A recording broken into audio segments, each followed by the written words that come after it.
Hello बच्चों, क्या हाल चाल।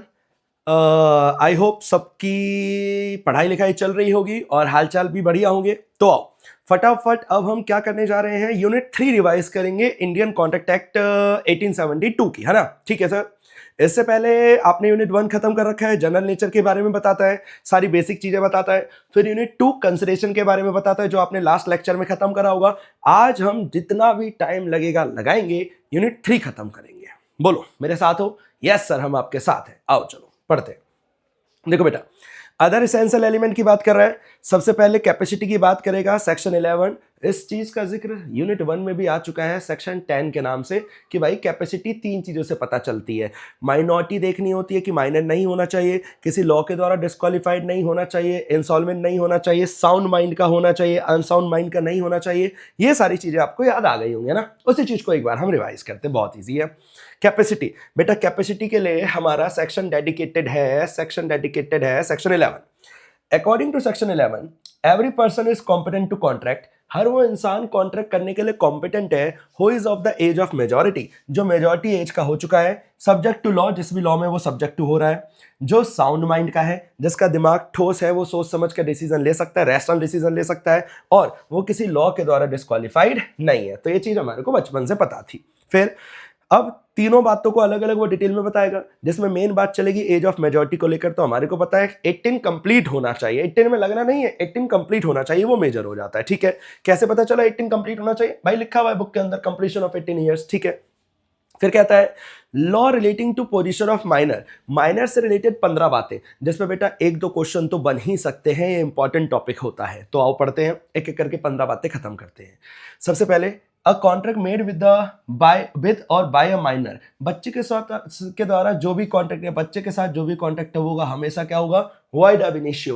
भाई वो शुरुआत से, ab initio का मतलब हुआ फ्रॉम द वेरी बिगिनिंग, वो कॉन्ट्रैक्ट वॉइड ही रहना है। तुम कुछ भी कर लो, वो कॉन्ट्रैक्ट वैलिड नहीं हो सकता। ये लिखा हुआ है केस के अंदर भी बेटा, यही लिखा हुआ है। ठीक है, चाहे आप झूठ बूठ बोलकर भी दिखाओगे ना, स्टिल वो कॉन्ट्रैक्ट वॉइड ही रहेगा। मैं छोटा था, लेकिन मैंने आपको दुनिया को दिखाया मैं तो बड़ा इंसान हूं, फिर मैंने कॉन्ट्रैक्ट कर लिया, बाद में तब पता चला मैं छोटा हूं, स्टिल कॉन्ट्रैक्ट वॉइड ही रहेगा। दूसरा, एक बार जो कॉन्ट्रैक्ट बच्चे के साथ करा, वो हमेशा वॉइड ही रहेगा। उसका रेटिफिकेशन मतलब हुआ बेटा, दोबारा से जाकर वो वैलिड नहीं हो सकता। एक बार वॉइड हो गया तो वो वॉइड ही रहेगा। एक नया कॉन्ट्रैक्ट बाद में करना पड़ेगा जब वो मेजर हो जाएगा। वो सेम कॉन्ट्रैक्ट रेटिफाई नहीं हो सकता इवन आफ्टर अटेनिंग मेजॉरिटी होने के बाद भी वो कॉन्ट्रैक्ट फिर से वैलिड नहीं हो सकता।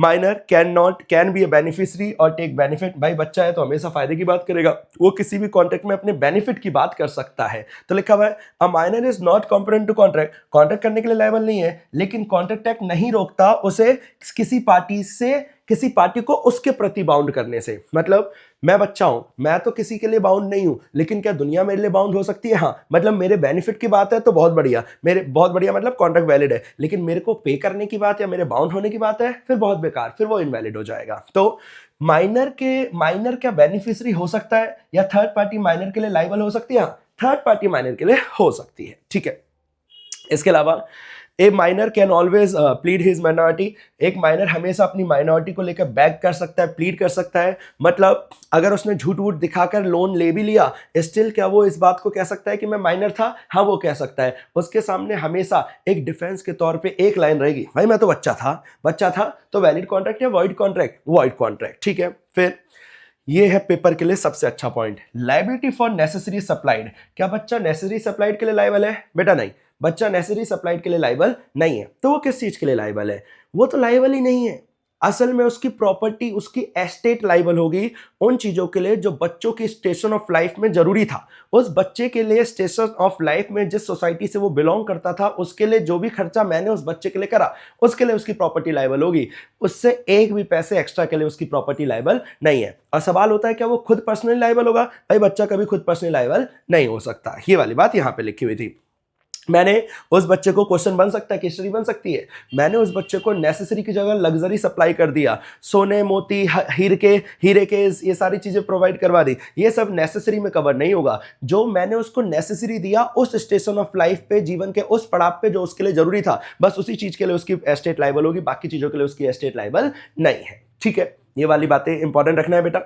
इसके अलावा कॉन्ट्रैक्ट बाय गार्जियन, क्या बच्चे के बिहाफ पे कॉन्ट्रैक्ट गार्जियन कर सकते हैं? तो लिखा हुआ है हाउ फार इन्फोर्सेबल, किस हद तक लागू होगा? तो लिखता है where the guardian makes a contract for the minor, जहां पेरेंट्स ने, गार्जियन ने बच्चे के लिए कॉन्ट्रैक्ट करा, which is within his competence and which is for the benefit of minor, बस वही कॉन्ट्रैक्ट जहां पे बच्चे का बेनिफिट हो रहा है, बेशक गार्जियन करे, स्टिल वही कॉन्ट्रैक्ट जहां बच्चे का बेनिफिट हो रहा है, बस वही वाले कॉन्ट्रैक्ट वैलिड होंगे, इसके अलावा और कोई कॉन्ट्रैक्ट वैलिड होने वाला नहीं है। तो गार्जियन बच्चे के लिए कॉन्ट्रैक्ट कर सकते हैं, लेकिन उन्हीं कॉन्ट्रैक्ट के लिए बच्चा या वो कॉन्ट्रैक्ट वैलिड होगा जहां पे बच्चे के बेनिफिट्स की बात चल रही है। ठीक है, फिर इसके बाद क्या बच्चे से आप कोई स्पेसिफिक परफॉर्मेंस करवा सकते हो? नहीं, क्योंकि कॉन्ट्रैक्ट वॉइड है। इसके अलावा क्या बच्चा कभी इंसॉल्वेंट हो सकता है? नहीं, क्योंकि वो कॉन्ट्रैक्ट करने के लिए केपेबल नहीं है, इनकेपेबल है। इसके अलावा क्या बच्चा माइनॉरिटी पार्टनरशिप में एडमिट हो सकता है? हाँ, लेकिन with the consent of all the partner and for the benefits only. तो दो, ये आपने पार्टनरशिप के अंदर भी पढ़ा हुआ है कि बेनिफिट्स की बात होनी चाहिए और सारे पार्टनर्स एग्री होने चाहिए, देन ओनली पार्टनरशिप में बच्चा एडमिट हो सकता है। इसके अलावा क्या माइनर एजेंट हो सकता है? हाँ बेटा, इस पे क्वेश्चन बन सकता है, क्या माइनर एजेंट हो सकता है? हाँ, a minor can act as an agent but he will not be liable, लेकिन वो लाइबल नहीं होगा प्रिंसिपल के प्रति। A minor can draw, minor draw, deliver, endorse, negotiable instrument, आपने पूरा कानून पढ़ रखा है, नेगोशियल इंस्ट्रूमेंट 1881, तो ये माइनर ये सारे काम कर सकता है लेकिन खुद लाइबल नहीं होगा। तो क्या माइनर एजेंट बन सकता है? तो भाई यस, क्वेश्चन बन सकता है नेसेसरी सप्लाइड और एजेंट वाली बात पे। ठीक है, इसके अलावा क्या माइनर अपने पेरेंट्स और गार्जियन को बाइंड कर सकता है? तो लिखा हुआ है in the absence of authority, अगर कोई अथॉरिटी नहीं है, ना एक्सप्रेस ना इम्प्लाइड, तो एक बच्चा infant is not capable of binding his parent, वो अपने पेरेंट को बाउंड करने के लिए केपेबल नहीं है। भाई वो कॉन्ट्रैक्ट ही करने के लिए केपेबल नहीं है तो अपने पेरेंट्स को कहां से बाउंड कर देगा? ठीक है, इसके अलावा joint contract by minor and adult, अगर किसी इंसान के साथ एक बड़े इंसान ने और एक बच्चे ने कॉन्ट्रैक्ट करा तो बच्चा कभी लाइबल होगा या हमेशा एडल्ट लाइबल होगा? हमेशा एडल्ट लाइबल होगा। इसके अलावा surety for a minor, surety मतलब वो जो गारंटी देता है, बेटा आपने पढ़ रखा है यूनिट 7 के अंदर, in a contract of guarantee unit 7 when an adult, adult मतलब बड़ा इंसान, stand surety for a minor, अगर कोई बड़ा इंसान श्योरिटी का काम कर रहा है तो वो बड़ा इंसान is liable to third party, तो वही लायबल रहेगा, बच्चे की कोई लायबिलिटी होने वाली नहीं है। श्योरिटी ही हमेशा लायबल होगा, प्रिंसिपल डेटर का भी लायबल नहीं होगा अगर प्रिंसिपल डेटर बच्चा है ना। प्रिंसिपल डेटर वर्ड मैंने वहां का बोला है कॉन्ट्रैक्ट ऑफ गारंटी का। और क्या माइनर शेयर होल्डर बन सकता है? तो भाई क्योंकि वो इनकॉम्पिटेंट है नहीं बन सकता, ये लिखा हुआ है इसके अंदर। A minor being incompetent to contract can not become a share holder, वो शेयर होल्डर नहीं बन सकता, अगर गलती से उसका नाम डाल भी दिया तो उसका नाम हटाना पड़ेगा। बट क्या वो अपने लॉफुल गार्जियन के हेल्प से शेयर होल्डर बन सकता है? हाँ, तो जनरली तो वो नहीं बन सकता, लेकिन गार्जियन इन्वॉल्व हो गए तो शेयर होल्डर बन सकता है। इसके अलावा क्या माइनर, ये एक लौता पॉइंट है जहां पे बच्चा लायबल होगा, टॉर्ट के केस में। टॉर्ट का मतलब होता है बेटा सिविल रॉन्ग, सिविल रॉन्ग ही एक ऐसा सिनेरियो है जहां पे माइनर पर्सनली लायबल होगा, अदरवाइज बाकी सारे पॉइंटों में माइनर कहीं लायबल नहीं हो रहा। ये सारे पॉइंट में से सारे पॉइंट तो नहीं आएंगे, है ना, तो कुछ पॉइंट पे केस स्टडी बनकर आ सकती है जिसका आपको अच्छे से प्रॉपर तरीके से लिखना आना चाहिए। बेसिकली बहुत ईजी था, अगर आपने प्रैक्टिस कम भी करी है लिखकर तो आराम से मैनेज हो जाएगा। ठीक है सर। इसके अलावा माइनर की बातों के बाद भाई बंदा साउंड माइंड का होना चाहिए। इसके अंदर ये दोनों बातें काम की है। क्या है इसके अंदर? A person who is usually of unsound mind, आमतौर पे पागल रहता है, but occasionally of sound mind, लेकिन कभी कभी ठीक हो जाता है। मे मेक ए कॉन्ट्रैक्ट, वो जब कॉन्ट्रैक्ट कर सकता है जब वो साउंड माइंड का है। मैं आमतौर पे पागल रहता हूं, कभी कभी ठीक हो जाता हूं, तो मैं कॉन्ट्रैक्ट जब कर सकता हूं जब मैं क्या हो गया हूं? ठीक, साउंड माइंड का हो गया हूं। दूसरा, a person who is usually of sound mind, मैं आमतौर पे ठीक दिमाग का रहता हूं, लेकिन कभी कभार मेरा दिमाग पागल हो जाता है, तो मैं कब कॉन्ट्रैक्ट नहीं कर सकता? जब मैं पागल हो गया। May not make a contract when he is of unsound mind. तो कुल मिलाकर दोनों पॉइंट से ये सीख मिलती है कि एक इंसान जब ही कॉन्ट्रैक्ट कर सकता है जब वो साउंड माइंड का है। मतलब मैंने कल रात में बहुत दारू पी ली थी, क्या मेरा माइंड साउंड रहेगा? नहीं, तो उस वक्त का कॉन्ट्रैक्ट वैलिड कॉन्ट्रैक्ट नहीं होगा। डन ना? दो पॉइंट होते हैं। इसके अलावा फिर हमारा तीसरा पॉइंट है contract by disqualified person. Disqualified person की पूरी लिस्ट दे रखी है, पॉलिटिकल स्टेटस की वजह से, कॉर्पोरेट स्टेटस की वजह से, लीगल स्टेटस की वजह से, और फिर कुछ एग्जांपल बता रखे, foreign sovereigns, ambassador, alien enemy, corporation, convict, insolvent, ये सारे लोग डिस्क्वालीफाइड होते हैं, ये सारे लोग कॉन्ट्रैक्ट कर नहीं सकते। तो बेटा दो तीन नाम ध्यान रख के जाना। आमतौर पे बच्चे या फिर सब लोग सेकंड और थर्ड पॉइंट को इग्नोर करते हैं, माइनर की ज्यादा बातें पढ़ते हैं, तो इंस्टीट्यूट कभी भी खेल सकता है, हो सकता है साउंड माइंड या फिर डिस्क्वालीफाइड वाले टॉपिक पे कुछ क्वेश्चन बना दे। तो सेक्शन 11 खत्म हो गया हमारा, है ना। कॉम्पिटेंस टू कॉन्ट्रैक्ट, तीन पार्टियां थी, तीन बंदे, तीन चीजें होनी चाहिए, मेजॉरिटी एज का होना चाहिए, साउंड माइंड का होना चाहिए और लॉ के द्वारा डिस्क्वालीफाइड नहीं होना चाहिए। डिस्क्वालीफाइड कौन कौन होते हैं उसकी लिस्ट दे रखी थी, खत्म।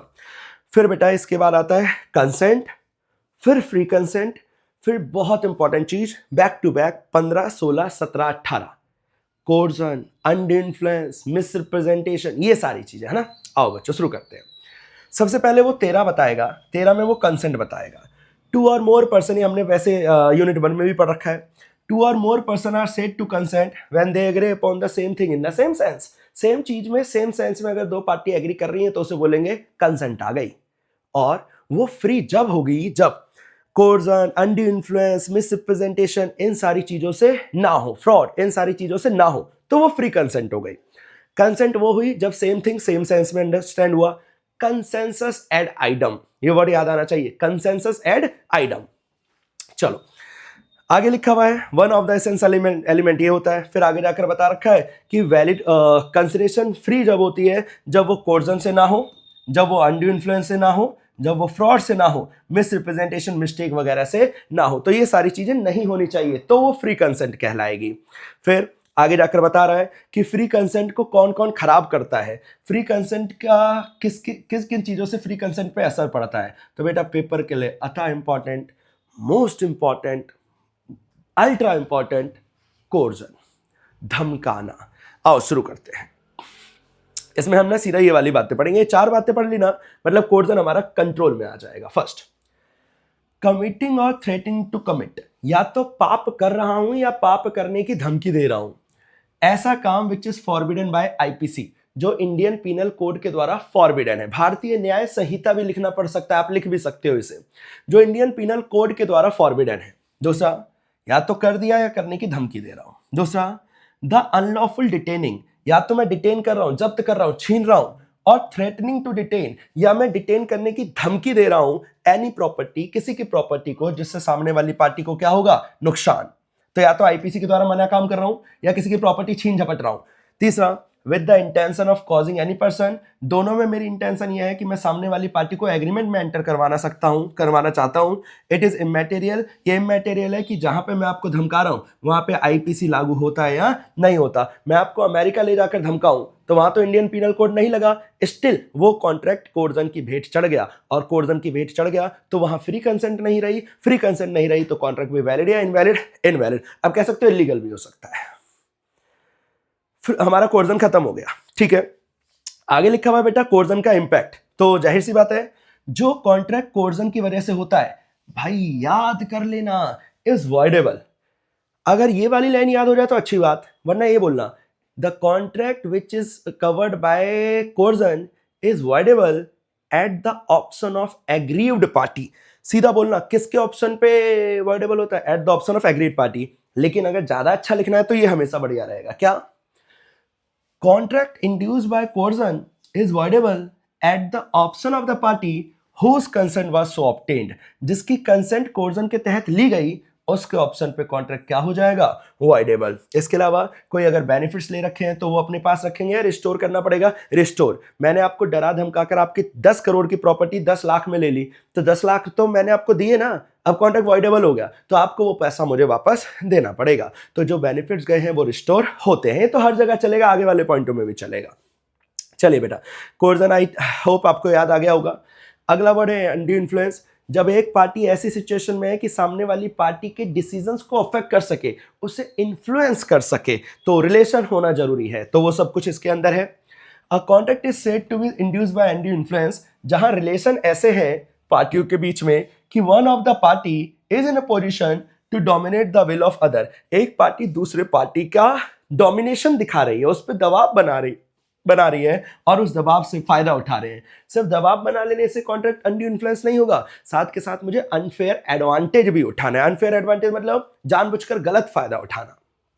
फिर बता रखा है कि कब कब होता है, इसमें ना बेटा ये पॉइंट काम का है कि कब कब एक पार्टी दूसरी पार्टी की डोमिनेशन वाली सिचुएशन में होती है। तो जब दो पार्टियों में रियल एंड अपेरेंट अथॉरिटी होती है, रियल एंड अपेरेंट रिलेशन होता है, like father and son, like doctor and patient.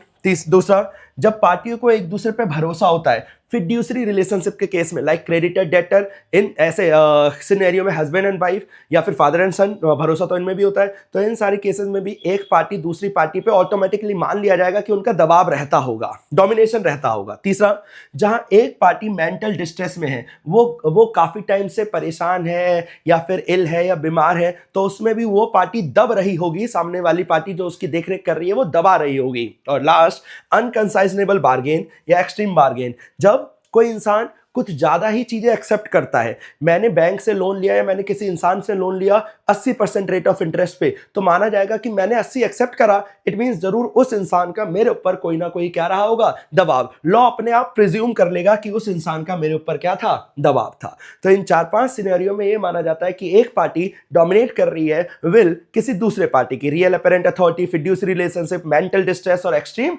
Bargain. ठीक है बच्चों, आई होप बच्चों यहां तक आपको याद आ गया होगा। फिर उसके बाद हम जो अनड्यू इन्फ्लुएंस लगा रहे हैं ना, अनड्यू इन्फ्लुएंस बुरा नहीं है। अनड्यू इन्फ्लुएंस जब बुरा हो जाएगा जब मैं उस सिचुएशन का, उस पोजीशन का फायदा उठा रहा हूं कुछ गलत फायदे उठाने के लिए, ऐसा फायदा उठा रहा हूं जो नॉर्मली मेरे को नहीं होना चाहिए था, तो वो कॉन्ट्रैक्ट वॉइडेबल हो जाएगा। फिर इसके तहत भी अगर कुछ लिया हुआ है तो वो वापस करना पड़ेगा। ये सब कुछ इसके अंदर लिखा हुआ है, एग्जाम्पल वगैरह आप पढ़ सकते हो। फिर इसके बाद बेटा, वो चीज जो कॉन्ट्रैक्ट को खराब कर देती है का तीसरा पॉइंट, कंसेंट को फ्री नहीं छोड़ती का तीसरा पॉइंट। बोलो पहला क्या पढ़ा हमने, 15 कोर्जन। दूसरा क्या पढ़ा, अनड्यू इन्फ्लुएंस, है ना। तीसरा क्या पढ़ा, अभी पढ़ने जा रहे हैं फ्रॉड। ज्यादा इंपॉर्टेंट है क्या, हाँ, फ्रॉड कोर्जन से कम इंपॉर्टेंट है, कोर्जन ज्यादा इंपॉर्टेंट है। आओ फ्रॉड पढ़ते हैं। Section 17, fraud means and include. इसके लिए ना हम सीधा ये 4 पॉइंट पढ़ेंगे, ये 4-5 बातें ये है काम की। द सजेशन, मैंने आपको कोई बात कही as a fact of that, जो मुझे पता था ट्रू नहीं है, by one who does not believe it to be true, और मुझे पता था वो सही नहीं है, लेकिन मैंने आपको बताया कि जा कर ले वो काम, मुझे पता था वो गलत है, फिर भी मैंने आपको बोला जा कर ले, मतलब मैंने गलत करा। एक्टिव कंसीलमेंट, मैं कुछ छुपा रहा हूं, जानबूझकर आपसे कुछ छुपा रहा हूं जो मुझे पता था। तीसरा, a promise made without any intention to perform, मैंने कोई वादा करा लेकिन मेरे परफॉर्मेंस करने की कोई इंटेंशन नहीं थी। चौथा, कोई भी ऐसा काम जहां मैं सामने वाले को डिसीव, धोखा, चकमा देना चाहता हूं, एनी सच एक्ट और ओमिशन, या कोई ऐसा काम जिसे लॉ बोल दे वो फ्रॉडुलेंट है, तो अगर इनमें से कोई भी काम करा तो वो कंसेंट फ्री बचेगी नहीं, वो सेक्शन 17 की वजह से क्या हो जाएगी, फ्री नहीं बचेगी, कॉन्ट्रैक्ट वैलिड हो जाएगा, वॉइडेबल। फिर आगे लिखा हुआ है बच्चों, क्या सिर्फ चुप रहना, mere silence as to fact likely to affect the willingness of a person, mere silence is not fraud, सिर्फ चुप रहना फ्रॉड नहीं होता, लेकिन हालात ऐसे थे, देखना ध्यान सुनना, या तो सर्कमस्टेंसेस ऐसे थे कि मुझे कुछ बोलना था, या तो मेरी ड्यूटी थी मुझे कुछ बोलना है, अगर फिर मैं चुप रहा फिर वो फ्रॉड कहला जाएगा। तो नॉर्मली मैं चुप हूं इज नॉट फ्रॉड, लेकिन मेरी ड्यूटी थी बोलना, तो वो फिर मैं चुप रहा फिर वो फ्रॉड बन जाएगा। ये सब कुछ इसके अंदर लिखा हुआ था। फिर एग्जाम्पल आ रखे हैं, एसेंशियल एलिमेंट फ्रॉड के बेटा वही है जो अभी आपने पढ़ा था, कुछ छुपा लेना, कुछ बातें ना बताना, ये सारी चीजें फ्रॉड होती हैं। फिर फ्रॉड का क्या इंपैक्ट पड़ेगा भाई, एक ही इंपैक्ट पड़ेगा, कॉन्ट्रैक्ट वॉइडेबल हो जाएगा। और यहाँ पे भी अगर आपने कुछ लिया है तो उन चीजों को रिस्टोर करना पड़ता है, डैमेजेस के वगैरह अगर किसी को कोई नुकसान हुआ है तो वो डैमेजेस भी पे करने पड़ेंगे। कॉन्ट्रैक्ट किसके ऑप्शन पे वॉइडेबल होगा, उस पार्टी के ऑप्शन पे जिसकी कंसेंट को ऑब्टेन किया गया था। फिर क्या मेयर साइलेंस फ्रॉड होता है, नहीं जी, mere silence is not fraud, सिर्फ चुप रहना फ्रॉड नहीं होता, लेकिन किसी किसी सिनेरियो में चुप रहना भी फ्रॉड होता है। ये पेपर के लिए मोस्ट इंपॉर्टेंट पॉइंट है, मेयर साइलेंस भी फ्रॉड हो सकता है। कब कब हो सकता है उसके बारे में बता रहा है। जहां पार्टी की ड्यूटी थी कि वो बोले, अब पार्टी की ड्यूटी कहां कहां होती है, वो बोले जब पार्टियों को एक दूसरे पे भरोसा होता है, फिड्यूसरी रिलेशनशिप के केस में जब पार्टियों को एक दूसरे पे अटमोस्ट गुड फेथ है, वहां एक पार्टी को दूसरी पार्टी को बोलना चाहिए, अगर नहीं बोला तो फ्रॉड बन जाएगा। इंश्योरेंस के केस में, कॉन्ट्रैक्ट ऑफ इंश्योरेंस के केस में भी सारी पार्टी एक दूसरे को, इंश्योरर और इंश्योरेंस कंपनी सारे एक दूसरे को सारी बातें बताएं, अगर नहीं बताए तो कॉन्ट्रैक्ट वॉइडेबल हो जाएगा, फ्रॉड कहलाएगा। शादी ब्याह के केस में लड़का दारू पीता है, लड़की दारू पीती है, जो भी XYZ है, वो सारी बातें एक दूसरे पार्टी को पता होनी चाहिए। ये सारी सिचुएशन है जहां ड्यूटी टू स्पीक है और फिर भी मैं नहीं बोला तो फ्रॉड बनेगा। फिर शेयर अलॉटमेंट के केस में, फैमिली सेटलमेंट के केस में, ये सारे अलग अलग सिनेरियो हैं जहां आपकी ड्यूटी है कि आपको बोलना पड़ेगा, अगर आपने नहीं बोला तो it will amount to fraud, तो वो क्या बन जाएगा, फ्रॉड। इसके अलावा ड्यूटी के अलावा बेटा आपने नहीं बोला वेयर द साइलेंस, आप चुप रहे, लेकिन चुप रहना भी किसके बराबर हो गया? बोलने के बराबर। आपने कुछ नहीं बोला और कुछ अपने प्रीवियस कंडक्ट से कुछ ऐसा दिखा दिया था कि मेरे चुप रहने को मेरा हाँ मान लेना, तो आज वो फ्रॉड बन जाएगा। मैंने बोला आपने मर्डर किया है, आप चुप रहे, चुप रहे, तो आपने कुछ ऐसे हालात क्रिएट कर दिए कि भाई आप मना नहीं कर रहे, मतलब आपने किया होगा। इट मींस जहां चुप रहना इज इक्विवेलेंट टू बोलना, तो वहां पे भी अगर आप नहीं बोले तो वो फ्रॉड बन जाएगा। तो जहां ड्यूटी थी बोलना, वहां चुप रहे, या जहां चुप रहना आपका बोलने के बराबर था, वहां, इन दोनों सिनेरियो में mere silence is fraud. Normally mere silence is not fraud. बाय डन। आई होप बच्चों ये रिवीजन आप कंटेंट पढ़ने के बाद ही पढ़ रहे हो। वैसे अगर आप पहले भी पढ़ लोगे फिर कंटेंट पढ़ोगे तो भी कुछ बुरा नहीं है। इससे आपको एक ना ओवर भी मिल जाएगा कि इसके अंदर क्या क्या है। मैं कहीं कहीं आपको लाइनें भी दिखा रहा हूँ, कहीं कहीं पढ़ा भी रहा हूँ, कुछ कुछ जो इंपॉर्टेंट बातें उन्हें दिखा भी रहा हूँ। जैसे फ्रॉड की 4-5 बातें पढ़ी, कोर्जन की 4-5 बातें पढ़ी, जहां जरूरी है वो मैं लाइन टू लाइन भी पढ़ा रहा हूँ, वरना एक रिवीजन सेशन चल रहा है। Unit 3 Indian contract act. सबसे पहले सेक्शन 11 माइनर की सारी बातें पढ़ी। नेसेसरी वाली बात अच्छे से करके जाना, और भी बातें थी लेकिन नेसेसरी वाली ज़्यादा इंपॉर्टेंट थी। फिर उसके बाद वो साउंड माइंड का होना चाहिए, कब कर सकता है कब नहीं कर सकता। फिर disqualified by law, foreign ambassador और एम्बेसी वाले लोग और कन्विक्ट्स लोग, ये सारे लोग, इंसॉल्वेंट लोग डिस्क्वालीफाइड होते हैं। फिर उसके बाद हमने पढ़ा कंसेंट, फिर हमने पढ़ा फ्री कंसेंट, फिर हमने पढ़ा फ्री कंसेंट को खराब करने वाली बातें, जिसमें हमने 3 पढ़ लिए, 15, 16, 17। एक और है जिसका नाम क्या है? 18। 18 बोले तो मिस रिप्रेजेंटेशन। ये रहा, इसको हम पढ़ेंगे यहां से। मिस रिप्रेजेंटेशन को एनालिसिस से लिख कर आना है, ज्यादा अच्छा लिखा हुआ है। लिखता है statement of fact which of false, मैंने ऐसी बात बोली जो झूठ थी, वुड कॉन्स्टिट्यूट मिसरिप्रेजेंटेशन, वो मिसरिप्रेजेंटेशन बन जाएगी अगर मेकर को लगता था true, but which is not justified by the information. मैंने जो बोला वो निकला झूठ, लेकिन मुझे लगता था सही, लेकिन मेरे पास इस बात का कोई सबूत नहीं था, एविडेंस नहीं था। दूसरा, where there is a breach of duty, अगर मेरे से कोई ड्यूटी ब्रीच हो गई, जो मुझे करना था मैं ना कर पाया, by a person without any intention to deceive, लेकिन मैं आपको धोखा नहीं देना चाहता था, मुझसे कुछ काम रह गया लेकिन मैं आपको डिसीव नहीं करना चाहता था। तीसरा, when a party causes even though done innocently, मेरी वजह से the other party to the agreement to make a mistake, मेरी वजह से सामने वाली पार्टी से गलती हो गई सब्जेक्ट मैटर को लेकर, तो मेरी वजह से हो रहा है, तो मिसरिप्रेजेंटेशन। और मिसरिप्रेजेंटेशन की वजह से भी जब पार्टियों का मिसरिप्रेजेंटेशन हो ही गया, सेम थिंग सेम सेंस हुआ ही नहीं, मिसरिप्रेजेंट हो गया ना, तो कॉन्ट्रैक्ट वैलिड होगा या वॉइड हो जाएगा? वॉइड। बेसिकली वॉइड नहीं होगा, वॉइडेबल होगा।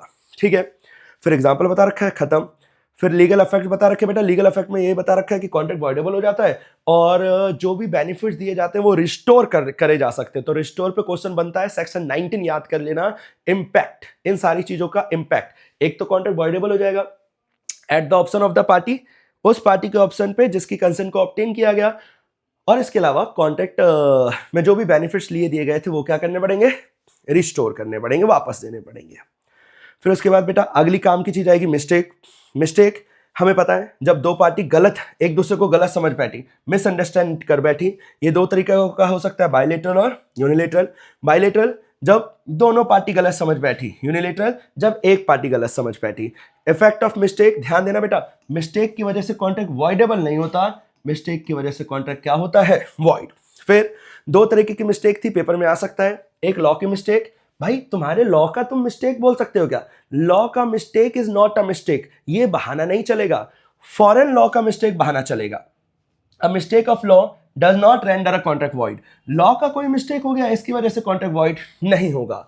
इसके अलावा mistake of fact, where the contracting party misunderstood each other and cross purpose, और वो गलत समझ बैठी, चाहे बायलेटरल चाहे म्यूचुअल मिस्टेक, मतलब चाहे दोनों का हो, तब अगर ऐसा है तब वॉइड हो जाएगा। लेकिन लॉ की अंडरस्टैंडिंग नहीं थी आपको, लॉ की वजह से कोई मिस्टेक हो गई, इसकी वजह से कॉन्ट्रैक्ट वॉइड होने वाला नहीं है। इसमें वो फॉरेन लॉ वाली बात का जिक्र जरूर करना। इसके अलावा अभी हम पढ़ेंगे, पहले बताओ बच्चों यहां तक क्लियर है?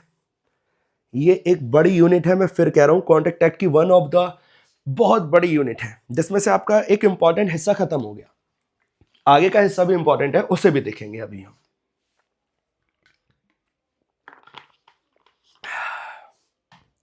बताओ देखे? यस सर, चलिए देखते हैं। लिखा हुआ है, मैं पता है क्या क्या रहा हूं, मैं आपको पेज टू पेज भी शेयर करा रहा हूं, ताकि आपको हर पेज एक बार जब आंखों के नीचे से निकलेगा, आप मेरी हर पेज की कुछ कुछ बातें सुनोगे तो आपको वो क्लास वाली फील याद आ जाएगी, अच्छा इस यहाँ पे ये था, यहाँ पे ये था। तो वो बहुत ज़रूरी है ना कि आप लगातार चीज़ों को देखते हुए भी चलो। ठीक है, चलिए बच्चों, आगे क्या लिखा हुआ है? Legality of object and consideration. भाई हमारे को बचपन से पता है कंसिडरेशन और ऑब्जेक्ट दोनों क्या होने चाहिए? लीगल होने चाहिए। फिर कब कब लीगल होता है? कंसिडरेशन और object of an agreement is lawful, वो लॉफुल होता है लेकिन इन सिनेरियो में लॉफुल नहीं होता। जब लॉ के द्वारा मना है, फॉरबिडन है। जब अगर लॉ अलाउ करता तो लॉ का प्रोविजन टूट जाता, पर्पस टूट जाता, या फ्रॉडुलेंट है, या अगर अलाउ होगा तो किसी पार्टी को इंजरी हो जाएगी, या जैसे कोर्ट कहता है कि वो अनैतिक है, इमोरल है, तो इन सारे सिनेरियो में अनलॉफुल हो जाएगा। इसके अलावा कुछ और है तो लॉफुल कहलाएगा। ठीक है, या पब्लिक पॉलिसी के अगेंस्ट है। अब सारे पॉइंटों को डिटेल में बताएगा कि सेक्शन 23 के हिसाब से, याद कर लेना, अच्छा सेक्शन है। इन सारे सिनेरियो में या तो कंसिडरेशन या तो ऑब्जेक्ट क्या है? अनलॉफुल, और अनलॉफुल होने की वजह से कॉन्ट्रैक्ट क्या होने वाला है? वॉइड। ठीक है, पहला, जहां कंसिडरेशन और ऑब्जेक्ट ऐसा है which is forbidden by law. आप कुछ ऐसा काम कर रहे हो जो लॉ में मना है, लॉ में मना है फिर भी कर रहे हो, लॉ में मना है मतलब लॉ के द्वारा प्रोहिबिटेड है फिर भी कर रहे हो, तो जाहिर सी बात है वो कॉन्ट्रैक्ट अनलॉफुल हो जाएगा। दूसरा एग्जांपल लिखा हुआ है ऊपर, लेकिन ध्यान रहे बेटा लॉ में मना होना चाहिए। इस एग्जांपल में लिखा हुआ है ना, फॉरेस्ट एक्ट में तो मना नहीं था, इस एग्जांपल की बात बता रहा हूं, फॉरेस्ट एक्ट में तो मना नहीं था, लेकिन फॉरेस्ट के जो अथॉरिटीज थी उन्होंने अपने मैनेजमेंट के लिए कुछ मना कर रखा था, तो वो लॉ थोड़ी ना था। फॉरेस्ट अथॉरिटीज के कहने से लॉ थोड़ी ना बनेगा। फॉरेस्ट एक्ट में मना होता फिर सही था, लेकिन अथॉरिटीज के कहने से मना करना इज नॉट मना करना, तो उसका ध्यान रखना। एक एग्जांपल जरूर देख के जाना। इसके अलावा कोई ऐसा काम जो है तो कुछ लिखा नहीं है, लेकिन अगर हमने अलाउ करा तो इससे जो लॉ के प्रोविजन है वो क्या हो जाएंगे? डिफीट। तो रियल इंटेंशन, अगर आप कुछ ऐसा काम करना चाहते हो जिससे लॉ टूट जाए, टैक्स चोरी हो जाए, किसी के साथ कुछ बुरा हो जाए, तो ऐसा भी अनलॉफुल कहलाएगा। ठीक है, तीसरा बच्चों वाला है, जब जो आप काम कर रहे हो वो क्या है? फ्रॉडुलेंट। फ्रॉडुलेंट है तो जाहिर सी बात है बेटा वॉइड होगा। जब आप कुछ ऐसा काम कर रहे हो जिससे कंसिडरेशन ऐसी ली दी जा रही है जो किसी रूल को तोड़ रही है, रूल को डिफीट कर रही है, तो वो भी अनलॉफुल बनेगा। या फिर कुछ ऐसा काम कर रहे हो जैसे किसी इंसान को इंजरी हो रही है, अब इंजरी का मतलब जरूरी नहीं है चोट लग रही है, इंजरी का मतलब उसे पैसों के टर्म्स में नुकसान हो रहा है, ये सब कुछ नुकसान हो रहा है, तो वो भी अनलॉफुल कहलाएगा। फिर इसके अलावा जहां कंसिडरेशन इमोरल है, आपने पैसे वैसे देकर किसी से बोला कि जाओ उससे तलाक ले लो, मेरे से शादी कर लेना, ये सब कुछ इमोरल है, अजीब सी कहानी चल रही है, तो इमोरल चीजों में भी कंसिडरेशन अनलॉफुल मानी जाती है। फिर जब पब्लिक पॉलिसी के अगेंस्ट है तो भी कॉन्ट्रैक्ट क्या हो जाएगा? वॉइड। अब ये डिटेल में बताएगा कि पब्लिक पॉलिसी के अगेंस्ट क्या क्या होता है। तो बेटा पब्लिक पॉलिसी के अगेंस्ट पहला, अगर आप ऐसे बंदे के साथ व्यापार कर रहे हो जिस देश के साथ, ऐसे बंदे के साथ कर रहे हो जो उस देश का निवासी है जिस देश के साथ भारत के रिश्ते अच्छे नहीं है, तो उस देश के साथ अगर आप कोई कॉन्ट्रैक्ट करोगे तो उसे बोला जाएगा ट्रेडिंग विद एनिमी, वॉइड माना जाएगा। क्यों? क्योंकि ये पब्लिक पॉलिसी के अगेंस्ट है। दूसरा, स्टिफलिंग प्रोसिक्यूशन पेपर में आ सकता है, जब आप किसी भी प्रोसिक्यूशन को नॉर्मल कोर्स में चलने से रोकते हो बल का उपयोग करके, यानी आप व्यापार करते हो क्राइम का, ऑफेंस का, पैसे ले दे करके आप व्यापार में उसमें प्रोसिक्यूशन में छेड़छाड़ कर रहे हो, कोर्ट कचहरी के काम में छेड़छाड़ कर रहे हो, तो वो भी वॉइड बनेगा। इसमें नीचे लिखा हुआ है कि इंडियन क्रिमिनल प्रोसीजर कोड के अंदर, सीआरपीसी के अंदर एक लिस्ट दे रखी है कि जहां पैसा देकर बच सकते हो, तो वहां तो पैसा देकर बच सकते हो क्योंकि लॉ में लिखा हुआ है पैसा देकर बच जाओ, लेकिन नॉर्मल सिनेरियो में आप पैसा देकर खुद को बचा रहे हो, किसी को गलत ठहरा रहे हो, तो वो सब कुछ गलत कर रहे हो। व्यापार किसका नहीं होना चाहिए? अपराध का। अपराध का व्यापार कर रहे हो, पैसा ले देकर बच रहे हो, तो वो कॉन्ट्रैक्ट वॉइड हो जाएगा। तीसरा, मेंटेनेंस एंड चैम्पर्टी। मेंटेनेंस में बेटा एक पार्टी दूसरी पार्टी को पैसा देती है, चैम्पर्टी में भी एक पार्टी दूसरी पार्टी को पैसा देती है। एक जगह मेंटेनेंस में उसका कोई इंटरेस्ट नहीं होता, चैम्पर्टी में उसे थोड़ा हिस्सा मिलता है, दोनों वैलिड है, लेकिन दोनों इनवैलिड जब हो जाएंगे जब मेंटेनेंस और चैम्पर्टी की वजह से किसी तीसरे इंसान को नुकसान हो रहा हो। देखो, मैंने आपकी हेल्प करी, जाओ केस लड़ लो, मेरा कोई लेन देन नहीं था, मैंने आपकी हेल्प करी, ले पैसा पकड़, जा केस लड़, जीतेगा तो मैं भी लूंगा, ये भी कुछ खराब नहीं है, दोनों ही वैलिड है, मेंटेनेंस और चैम्पर्टी दोनों ही वैलिड है, लेकिन ये वॉइड जब हो जाएंगे जब इससे सामने वाली पार्टी के साथ अनजस्ट हो जाएगा, ये अनजस्ट वाला वर्ड लिखा हुआ है इसके अंदर, तो कॉन्ट्रैक्ट वॉइड हो जाएगा।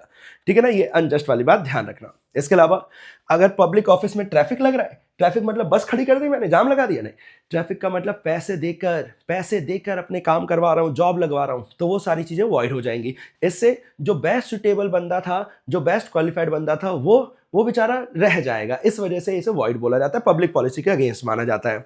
कोई ऐसा कॉन्ट्रैक्ट जिससे मोनोपोली बन रही है, हम कंपटीशन खत्म कर रहे हैं, मोनोपोली कार्टेल बना लिया, तो वो भी अनलॉफुल कहा जाता है, पब्लिक पॉलिसी के अगेंस्ट है।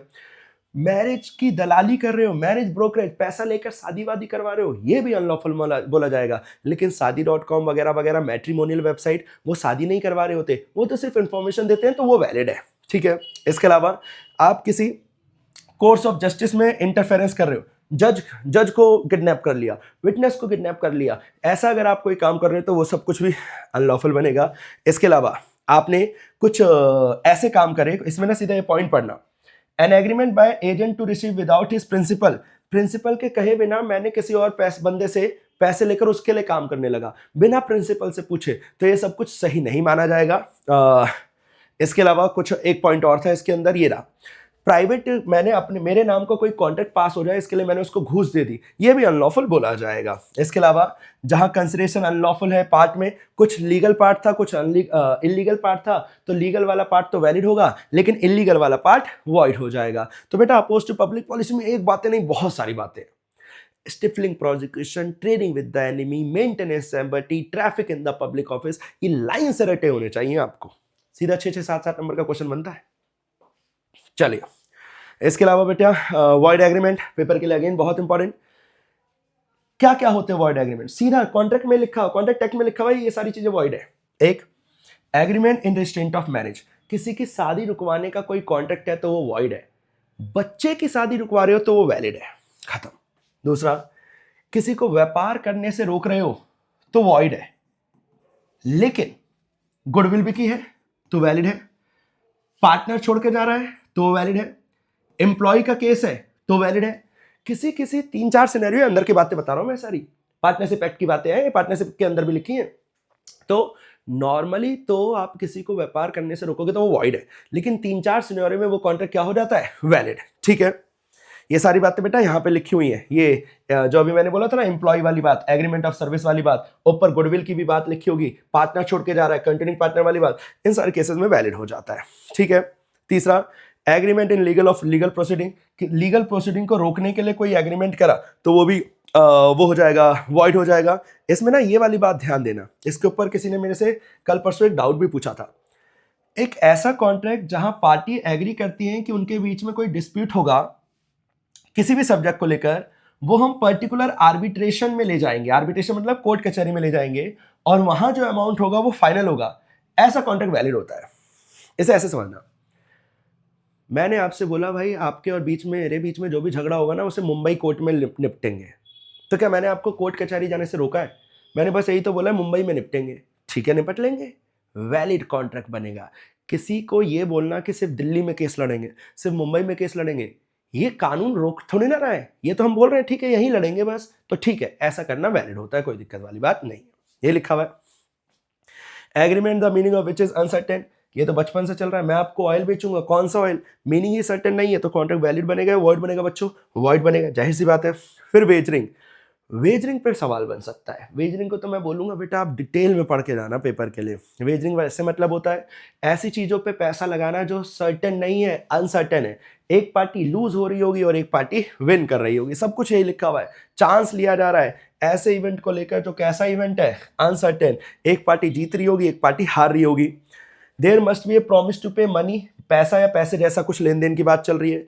प्रॉमिस मस्ट बी कंडीशनल, किसी इवेंट पे टिका हुआ है, इंडिया जीतेगी तो पैसे देंगे, हारेगी तो पैसा देंगे। अनसर्टेनिटी होना चाहिए, दो पार्टी, एक पार्टी जीत रही हो एक पार्टी हार रही हो। There must be common intention to bet, सट्टेबाजी कर रहे हैं, बैटिंग कर रहे हैं। और इसके अलावा party should have no interest in the event, भाई मेरे को इंडिया जीतने हारने में कोई मतलब नहीं है, बस मेरा पैसा बनेगा, मैं शर्त जीत जाऊंगा तो जीत जाऊंगा, तो ये इंटरेस्ट के अलावा कोई और इंटरेस्ट नहीं है। अगर ऐसा कुछ है तो इसे बोलते हैं वेजरिंग। फिर वो ट्रांजेक्शन जो वेजर जैसी होती है, लॉटरी ट्रांजेक्शन, लॉटरी ट्रांजेक्शन में क्या होता है, लॉटरी में पर्ची निकलती है, तो पर्ची निकलने वाला भी तो एक तरीके से वेजरिंग ही है, तो बता रहा है ये वेजरिंग जैसा है, वेजरिंग जैसा है।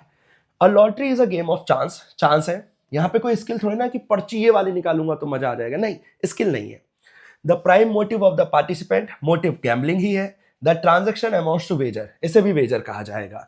Even the lottery is sanction, बेशक गवर्नमेंट ने उसे अप्रूव कर रखा है, भाई गवर्नमेंट अप्रूव कर दे वेजर तो वेजर रहेगा, बस गवर्नमेंट के अप्रूव करने से ये होगा कि कोई तुम्हें जेल में नहीं डाल सकता। तो पॉइंट हमारे को तो ये लिखना है कि भैया पहली ट्रांजैक्शन जो वेजर जैसी होती है लॉटरी, क्योंकि यहाँ पे भी गेम ऑफ चांस है, यहाँ पे कोई स्किल और नॉलेज इन्वॉल्व नहीं है।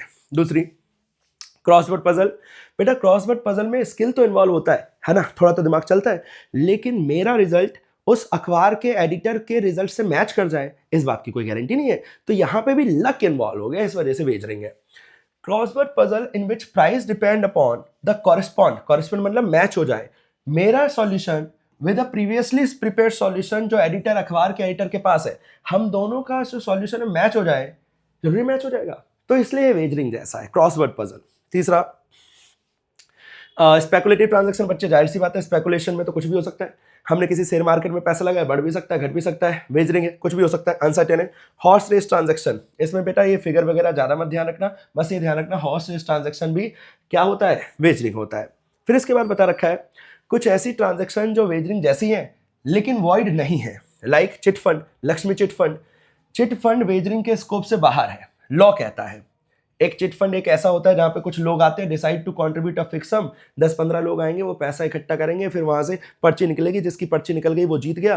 तो ये सब कुछ वेजरिंग जैसा होगा लेकिन वैलिड है, लॉ कहता है। दूसरा कमर्शियल ट्रांजैक्शन, जो भी नॉर्मल शेयर्स को खरीदने बेचने की ट्रांजैक्शन चल रही है, तो बेटा है तो बेच देंगी, लेकिन लॉ कहता है भाई तुम स्टॉक मार्केट में शेयर खरीदो बेचो, क्या दिक्कत है, वैलिड कॉन्ट्रैक्ट। तीसरा जहां skill and athletic competition involve है, जहां आपका दिमाग चल रहा है, क्रॉसवर्ड पजल, पिक्चर कंपटीशन, जहां आपके स्किल्स पे भी भरोसा जताया जा रहा है, तो भाई स्किल पे भरोसा जताया जा रहा है तो बेशक वेजरिंग जैसा है लेकिन वॉइड है, ध्यान देना। पिछले टॉपिक में भी वेजरिंग जैसा था, इस वाले में भी वेजरिंग जैसा है, हेडिंग ध्यान से देख लेना, यहां पे बोलता है वैलिड है लेकिन वहां पे वैलिड की कोई बात नहीं बोलता।